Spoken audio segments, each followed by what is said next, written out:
तो स्वागत है आपका इकोनॉमी सीरीज में, जिसमें टॉपिक चला मॉनेटरी पॉलिसी, इन्फ्लेशन, मनी और कैपिटल मार्केट। तो ये ओवरऑल पांचवा पार्ट है इसका। ये रहा कुछ डिटेल मेरे बारे में। इस पर्टिकुलर लेक्चर के लिए आपको मार्क करना है कॉपी में फ्रॉम 1 to 20। साथ रहे ध्यान रहे साथ में क्रेडिट सिस्टम और साइंटिफिक टेम्परामेंट का। पहला क्वेश्चन आपके सामने, with reference to the institution of banking ombudsman in India, which one of the following statement is not correct? ध्यान रहे हमसे नॉट करेक्ट पूछा गया है एवरीबॉडी। तो वन बाय वन सारे स्टेटमेंट को पढ़ेंगे और देखेंगे कौन सा करेक्ट नहीं है।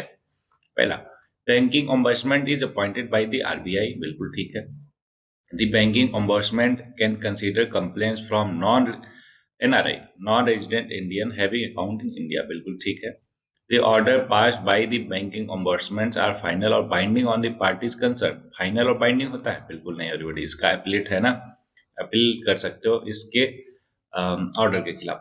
अगला, the service provided bye the banking ombudsman is free of any fees, बिल्कुल सही है। अब बात आती है कि इनकरेक्ट पूछा था, ऑप्शन सी जो है हमारा नॉट करेक्ट या इनकरेक्ट हो जाएगा। अब बात आती है सर पूरा डिटेल में समझाइए। चलो ये लो, एक्सप्लेनेशन से आपको पूरा डिटेल क्लियर होगा कि institution of banking ombudsman is an autonomous independent organisation that monitor the service provided by bank. मतलब जो बैंक सर्विस प्रोवाइड करता है उसको मॉनिटर करता है कौन? एक ombudsman। ठीक है, क्या है? एक ऑटोनोमस इंडिपेंडेंट ऑर्गेनाइजेशन है। Order passed by the banking ombudsman are not final are then shared with appellate authority. क्या है? अपीलेट अथॉरिटी एग्जिस्ट करती है, who gives the decision according to the appeal. Hence the option जो है वो गलत हो गया, है ना। और ये अपीलेट अथॉरिटी कौन होता है? वो होता है deputy governor in charge of the department of Reserve bank implementing this scheme. ठीक है, अब कुछ इंपॉर्टेंट पॉइंट किसके बारे में? ombudsman स्कीम के बारे में, कि it is an autonomous independent organisation that monitors the services provided by bank. पता चली गया आपको। Banking ombudsman scheme was implemented in 1995। सोचो कितना पुराना है।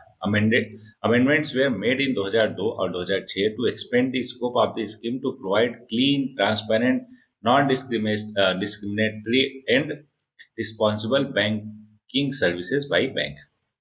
Under this, banking ombudsman is appointed by RBI, who is quasi-judicial authority. क्या होता है? Quasi-judicial authority होता है। The customer can lodge a complaint by postal, email, online to the banking ombudsman on the complaint of any officer and employee of the bank and for not receiving the services in time। मतलब इन सब चीजों के लिए कोई भी customer क्या कर सकता है? कंप्लेन फाइल कर सकता है। This free complain is resolve within 30 days। Non resident Indian having account in India can also lodge a complain with him. ठीक, 22 regional officers of banking ombudsman in India are being operative. कितने? 22 regional officers हैं everybody. Next question आपके सामने, hopefully ऊपर वाला आपको बहुत अच्छे से क्लियर हो गया होगा। Next, which one of the following terms indicate a mechanism used by commercial banks for providing credit to the government? ध्यान है, क्रेडिट टू द गवर्नमेंट। तो इसका करेक्ट आंसर है एवरीबॉडी, जी हाँ। अभी तक जो आप पढ़ते आ रहे हो, SLR क्या होता है एवरीबॉडी? Statutory liquidity ratio. मैंने आपको समझाया है कि आरबीआई का गाइडलाइन है कि हर एक कॉमर्शियल बैंक को, हर एक बैंक को क्या करना है कि अपने net deposit and time liability का, NDTL का कुछ परसेंटेज मान लेते हैं, चलो कुछ परसेंटेज 20 से 24% जनरली होता है, उतना अपने पास अपने बैंक में रखना है। किस फॉर्म में? कैश फॉर्म में रखो, गोल्ड फॉर्म में रखो, या फिर गवर्नमेंट सिक्योरिटी के फॉर्म में रखो। अब देखो ध्यान से, तो बैंक क्या करती है कि वो गवर्नमेंट सिक्योरिटी को खरीद के रखती है। तो यहाँ पे क्या होगा? क्रेडिट टू दी गवर्नमेंट ही कर रही ना, भले इनडायरेक्टली कर रही बट हो तो रहा। That's why statutory liquidity ratio इसका करेक्ट आंसर होगा। बोलो एकदम क्लियर, शाबाश। तो इसमें वही दिया है। NDTL क्या होता है आपको पता है? Net demand and time liability. मतलब जितना भी बैंक में DD और टाइम डिपॉजिट होता है उन सबको मिला के हम क्या बोल देते हैं? NDTL। बोलो एकदम क्लियर, शाबाश। Next question, in the context of independent India's economy which one of the following was the earliest event to take place? याद कीजिए, अपन ने ये वाला कर लिया था ऑलरेडी, क्वेश्चन फिर से करते हैं तो इसलिए रिवाइज हो जाएगा। तो नेशनलाइजेशन ऑफ इंश्योरेंस कंपनी कब हुआ था? 1955 या 56 में हुआ था। 55-56 है ना। Nationalisation of state bank of India 1955 में हुआ था। Enactment of banking regulation act 1949 में, और introduction of first 5 year plan 1951 में। सबसे पहले कौन सा हुआ था? Enactment of banking regulation act. ये ऑलरेडी अपन कर चुके हैं, इसलिए ज्यादा टाइम नहीं लगाएंगे। आप चाहो तो पॉज करके पढ़ सकते हो। Next question, which one of the following pair is not correctly match? ध्यान रहे, नॉट पूछा है। जापान के स्टॉक एक्सचेंज का नाम निक्की है, सिंगापुर का नहीं है। सॉमकॉम जो है नाम से ही लग रहा संघाई, CSH का मतलब संघाई, तो सिंगापुर का नहीं है। हमसे नॉट करेक्ट पूछा था, ये हो गया करेक्ट आंसर। यूके का FTSE है, USA का नास्डाक है। अब इसका फुल फॉर्म पढ़ लेते हैं, सजेड आपको ध्यान रहे बाद में। जापान का क्या है? Nikki. Nikki is the primary stock index of the Tokyo stock exchange. इस कंप्राइजेज 225 ब्लू चिप। इतना डिटेल पढ़ने की जरूरत नहीं, बस जानते रहोगे। जापान का क्या है? निक्की है। यूके का क्या है? FTSE। FTSE stand for financial times stock exchange, ठीक। USA का क्या है? नास्डाक है। नास्डाक stand for national association of security dealers automated quotations. ये क्या है? USA का है। होपफुली आपको चारों के चारों क्लियर है। Next, what does S&P 500 relate to? S&P 500 relate to, अब देखो इकोनॉमी हम कर रहे हैं तो इकोनॉमी से ही होगा। सुपर कंप्यूटर तो हो गया। न्यू टेक्निक इज बिजनेस नहीं, न्यू टेक्निक इन ब्रिज नहीं, index of stocks of large company बिल्कुल सही है, ठीक है। S से स्ट्रॉन्ग, P से पुअर, आई थिंक ऐसा समथिंग है, देख लेते हैं। हाँ सॉरी, S से स्टैंडर्ड है और P से पुअर है ना। 500 index is a market capitalisation weightage index of 500 leading publicly traded companies in the US. The S&P 500 index was launched in 1957 by the credit rating agency Standard and Poor's. क्या नाम था? Credit rating agency का Standard and Poor's. The S&P is a floor weighted index, meaning the market capitalization of the companies in the index are adjusted by the number of shares available for the public trading. Because of its depth and diversity, the S&P 500 is widely considered one of the best gauges of large US stocks and even the entire equity market. Clear है क्या आपको? ठीक है, factual question था, ध्यान रखना आपको। Next, national Housing bank was set up in the India as wholly owned subsidiaries of which of the following, ठीक है। तो NHB जो है नेशनल हाउसिंग बैंक, पूरी तरीके से होली ओन सब्सिडरी किसका है? स्टेट बैंक ऑफ इंडिया का नहीं, रिजर्व बैंक ऑफ इंडिया का, रुक जाओ, ICICI का नहीं, गवर्नमेंट ऑफ इंडिया का नहीं। तो इसका करेक्ट आंसर है रिजर्व बैंक ऑफ इंडिया का होली ओन सब्सिडरी है। मतलब NHB को कौन होल्ड करता? गवर्नमेंट, सॉरी RBI करती है। और अभी का केस देखते हैं। Government took over the NHB from the RBI इन 2019 में गवर्नमेंट टुक ओवर कर लिया किसको? NHB को, नेशनल हाउसिंग बैंक को।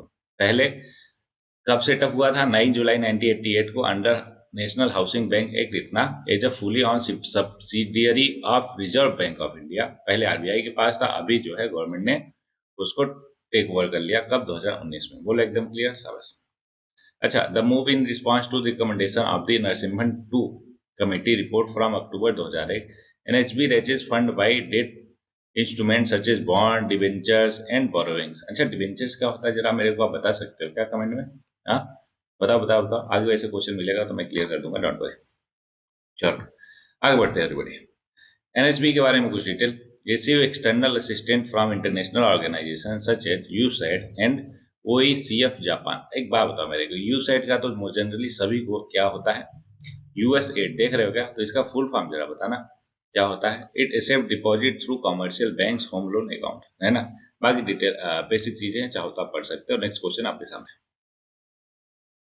करेक्ट पूछा, दो स्टेटमेंट है। पहला, repo rate is the rate at which other banks borrow from the Reserve Bank of India. बिल्कुल ठीक है, वही होता है repo rate. A value of 1 for Gini coefficient in country implies that there is a perfectly equal income for everyone in its population। एकदम उल्टा बोल रहा है everybody.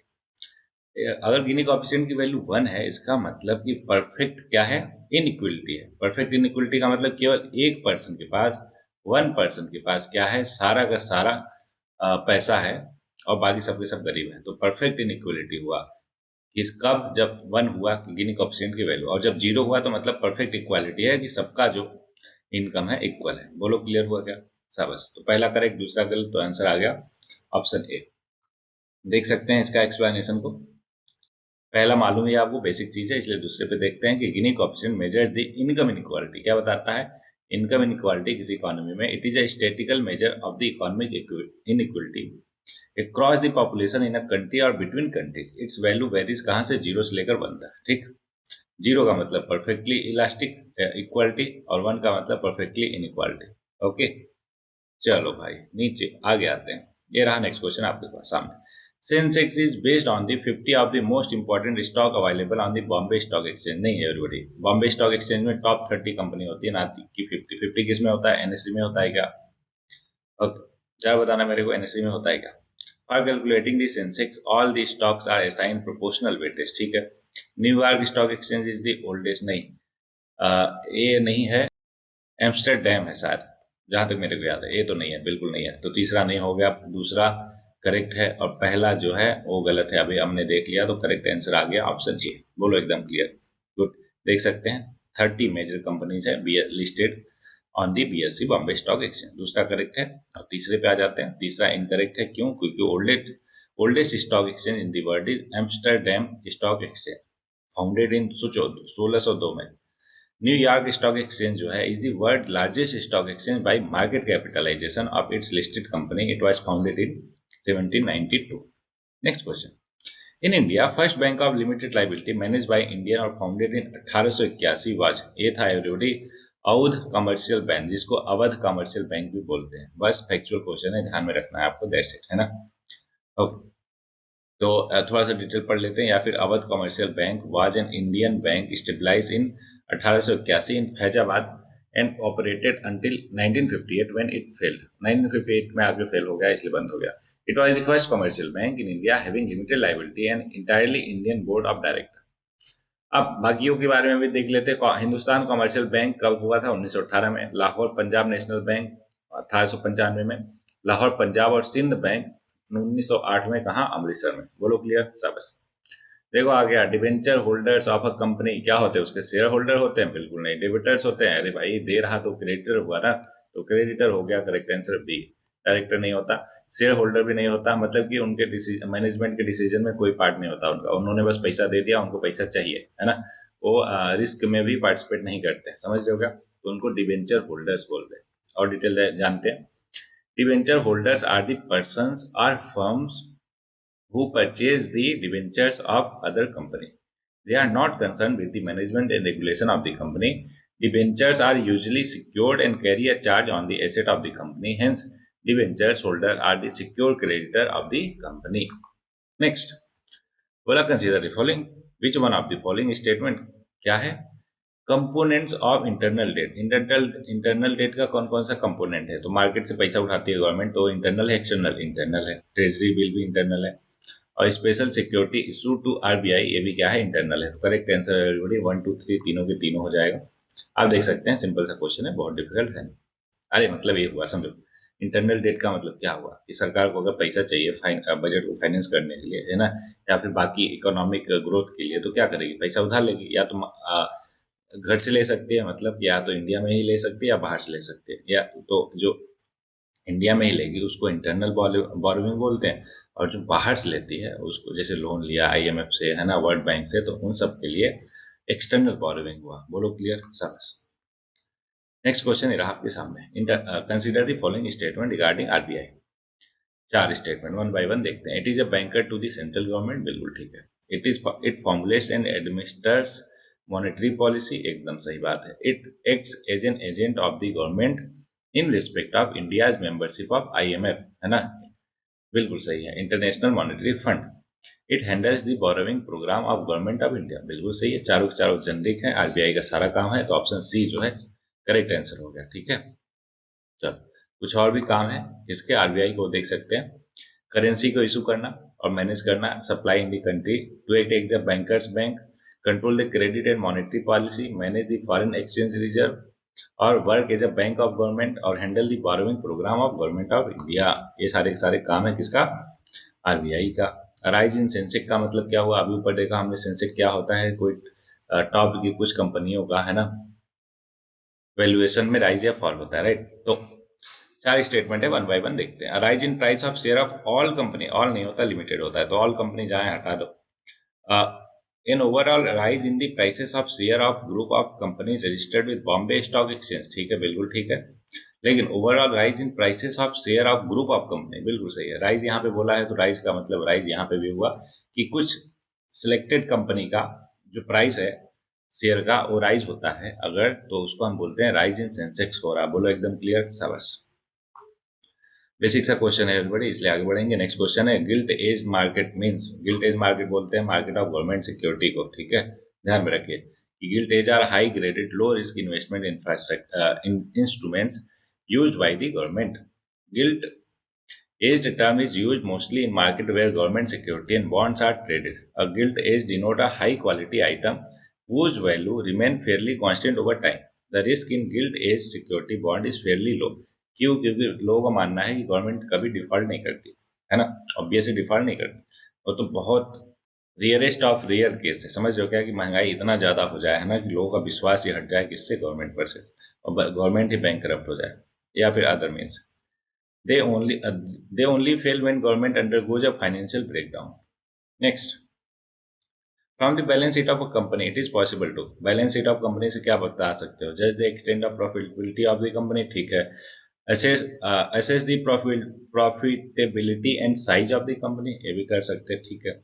Determine the size and composition of the asset and liability of company. Exactly, जो एकदम अच्छे से explain कर रहा बैलेंस शीट को, वो करेक्ट सी है कि बैलेंस शीट की हेल्प से हम किसी कंपनी के साइज, कंपोजिशन, एसेट क्या है, लाइबिलिटी क्या है, ये सारा कुछ बता सकते हैं। इसलिए एवरीबॉडी ऑप्शन सी जो है करेक्ट होगा, ठीक है। तो एसेट क्या होता है किसी भी कंपनी का? वो होता है liability plus equity. Okay, next question, the accounting year of RBI. RBI का अकाउंटिंग ईयर होता है 1 जुलाई से लेकर 31 जून होता है। 31 जून होता है, 30 जून होता है। अभी देख लेते हैं इसमें क्या है। मार्च चल रहा, अप्रैल, मई, जून, तो जून में होते हैं 30 दिन, ठीक है एवरीबॉडी।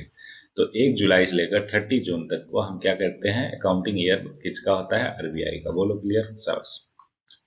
तो ये हो गया हाँ 1 जुलाई से 30 जून तक।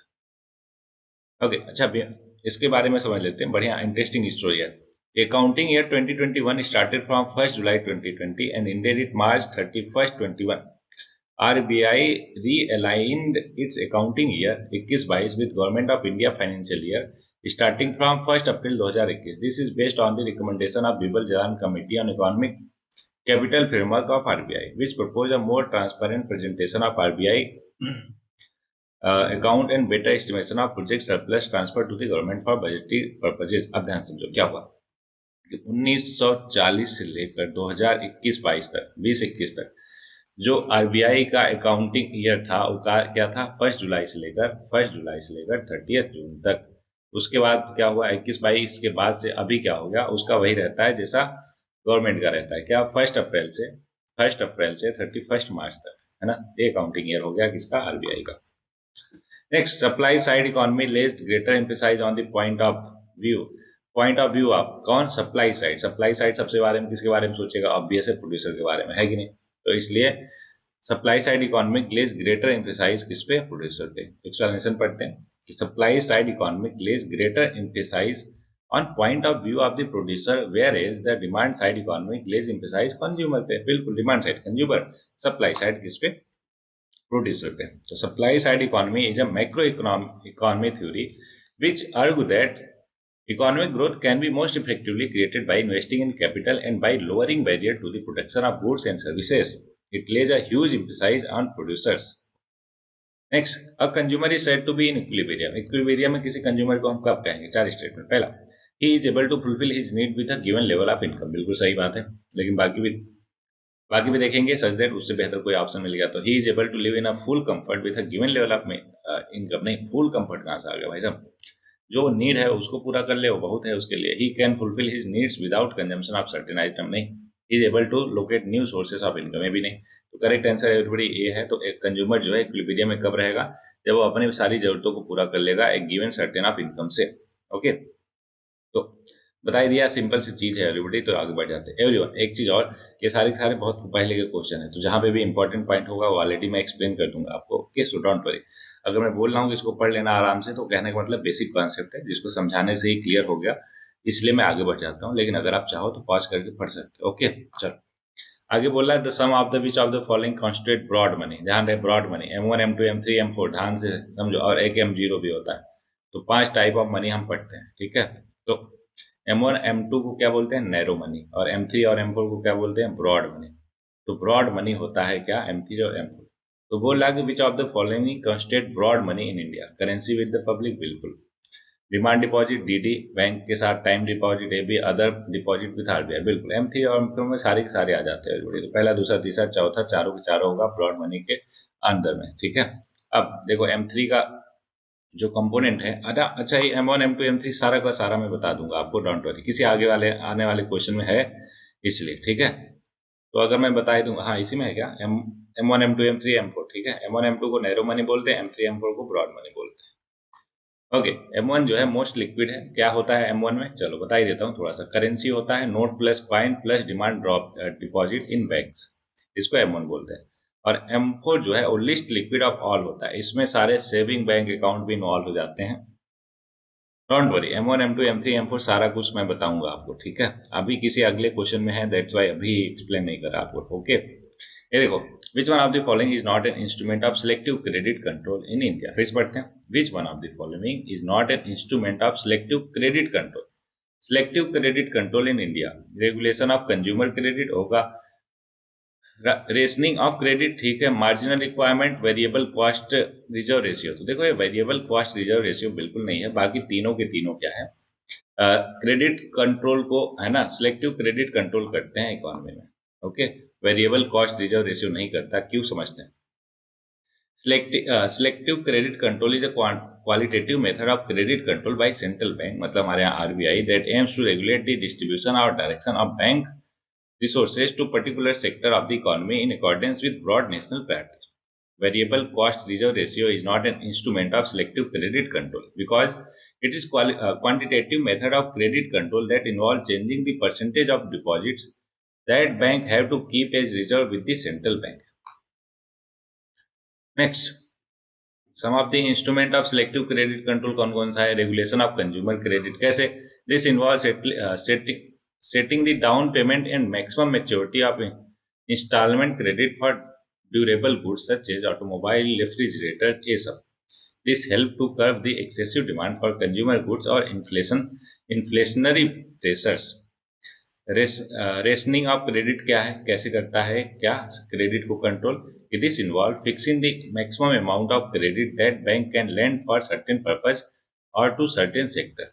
This help to divert credit from less essential to more essential activities and prevent क्या है स्पेक्टुलेटिव, ठीक है, स्पेकुलेटिव एवरीबॉडी, ओके। तो प्रोनाउंसिएशन के लिए माफी, होर्डिंग ऑफ एसेंशियल कमोडिटी क्या है, रेशनिंग ऑफ क्रेडिट हो गया। अगला मार्जिनल रिक्वायरमेंट और मोरल सुसेशन, ये पढ़ सकते हो, आरबीआई के तरीके हैं क्रेडिट को कंट्रोल करने के लिए इकोनॉमी में, ठीक है। Next, bank rate imply the rate of interest, है ना, किसके लिए, paid by the Reserve Bank of India on deposit of commercial bank, बिल्कुल नहीं, उसको रेपो रेट बोलते हैं। Charge by bank on loan and advances, एकदम नहीं। पेबल ऑन बॉन्ड्स, एकदम नहीं। तो बच्चा कौन सा, डी करेक्ट हो गया। क्या है, देखो ध्यान से, bank rate implies the rate of interest eight which the RBI discounts the bill of exchange. जो बिल ऑफ एक्सचेंज है ना, आरबीआई जो डिस्काउंट करता है उसी को बैंक रेट किस पे करता है, बैंक रेट पे करता है। एक बार और अच्छे से क्लियर करते हैं कि बैंक रेट एक इंटरेस्ट रेट है जिसपे central bank extend a loan to the commercial bank and financial institution, किसको किसको, कॉमर्शियल बैंक को और फाइनेंशियल इंस्टीट्यूशन को। ध्यान रहे, ये रेपो रेट जैसा नहीं है, it is a long term lending rate that affect the cost of credit in the economy, है ना। और रेपो रेट क्या है, शॉर्ट टर्म के लिए। When commercial banks need funds to meet their short-term liquidity requirement, they can borrow from the central bank at bank rate by discounting their bills of exchange. ध्यान है, ऊपर long term के लिए हो रहा है ना, तो बैंक रेट लगा, लेकिन नीचे क्या हुआ, शॉर्ट टर्म के लिए लेना है तो उन्हें अपने बिल ऑफ एक्सचेंज को, है ना, डिस्काउंट कराना पड़ता है आरबीआई के पास। दैट्स वाई यहाँ पे शॉर्ट टर्म हुआ और वहां पे ऊपर लॉन्ग टर्म हुआ। होपफुली आपको बहुत अच्छे से क्लियर। सो एवरीबॉडी, इस लेक्चर में इतना ही था। आई होप एक एक क्वेश्चन आपको क्लियर होगा। कहीं पे डाउट, क्वेरी, परेशानी है तो भाई पूछो ना, किसने मना किया, ओके, डिस्कस करते और उसको क्लियर करते। तो आज के लिए साहिल लुधियानवी जी का कहना है कि हर एक गम नया तजुर्बा है, हर एक गम नया तजुर्बा है, जो हो सके तो इसे समेट लो। तो इन्हीं शब्दों के साथ इस लेक्चर को विराम देते हैं। मिलते हैं नए लेक्चर में, तब तक के लिए पढ़ते रहिए, आगे बढ़ते रहिए।